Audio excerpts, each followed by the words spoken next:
కాకినాడ జిల్లా పిఠాపురం మున్సిపాలిటీలో 5 ఉద్యోగులపై వేటు పడింది.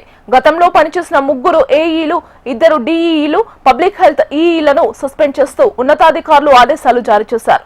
గత ప్రభుత్వంలో 55 పనులకు గాను 7.53 కోట్లు మంజూరు చేశారు. అయితే చేపట్టిన నిర్మాణాల్లో నాణ్యత లేకపోవడం, పనులు చేయకుండానే కాంట్రాక్టర్లకు బిల్లులు చెల్లించడంపై 5గురిపై ఉన్నతాధికారులు చర్యలు చేపట్టారు.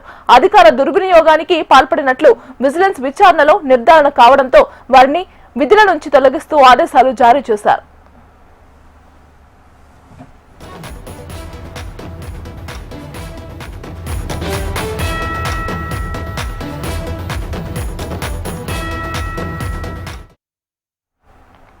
కాకినాడ జిల్లా పిఠాపురం మున్సిపాలిటీలో 5 ఉద్యోగులపై వేటు పడింది.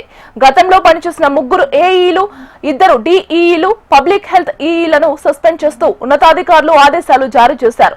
గత ప్రభుత్వంలో 55 పనులకు గాను 7.53 కోట్లు మంజూరు చేశారు. అయితే చేపట్టిన నిర్మాణాల్లో నాణ్యత లేకపోవడం, పనులు చేయకుండానే కాంట్రాక్టర్లకు బిల్లులు చెల్లించడంపై 5గురిపై ఉన్నతాధికారులు చర్యలు చేపట్టారు. అధికార దుర్వినియోగానికి పాల్పడినట్లు విజిలెన్స్ విచారణలో నిర్ధారణ కావడంతో వారిని విధుల నుంచి తొలగిస్తూ ఆదేశాలు జారీ చేశారు.